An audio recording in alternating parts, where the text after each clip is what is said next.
C'est important de comprendre que le trouble d'apprentissage n'est pas lié à l'intelligence. Ça veut dire que le potentiel intellectuel de l'enfant est pas affecté par un trouble d'apprentissage. Il y a même des jeunes qui ont une douance et un trouble d'apprentissage, donc ils peuvent vraiment aller loin dans leur parcours scolaire.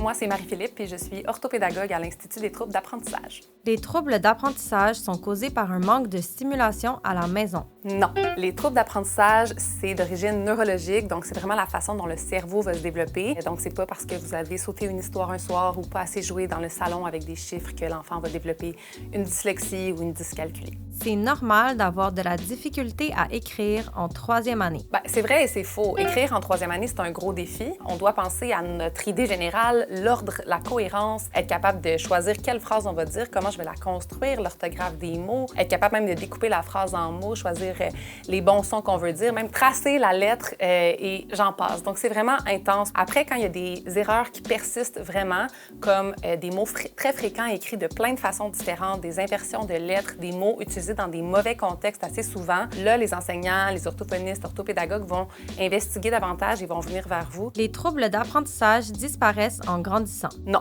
un trouble d'apprentissage, ça ne disparaît pas. La dyslexie, dysorthographie, la dyscalculie, le TDAH, le trouble développemental du langage, c'est présent même à l'âge adulte. Des fois, on a l'impression qu'on le voit moins chez l'adulte ou en vieillissant parce que grâce au merveilleux travail des enseignants orthopédagogues, orthophonistes et l'élève lui-même développe des stratégies de compensation. Il y a des outils, des ressources qui l'aident un petit peu à masquer ou à compenser finalement certaines difficultés. Ne pas aimer lire, c'est pas grave. C'est faux, c'est grave. La lecture, surtout l'amour de la lecture, c'est un des facteurs qui contribue grandement à la réussite scolaire. Juste 20 minutes par jour de lecture, c'est une exposition à près de 2 millions de mots par année. Par contre, il ne faut pas que la lecture soit associée à un moment de pression ou une corvée. C'est libérateur là, pour un jeune qui a un défi d'apprentissage d'avoir le droit de lire ce qu'il veut. C'est ça qui va être motivant et qui va lui donner envie de recommencer. Donc, laissez votre enfant lire une BD, un livre de recettes, écouter sa lecture avec un livre audio, lire un manga, un roman, un album, une carte Pokémon, peu importe, tant qu'il lit, c'est ça qu'on veut.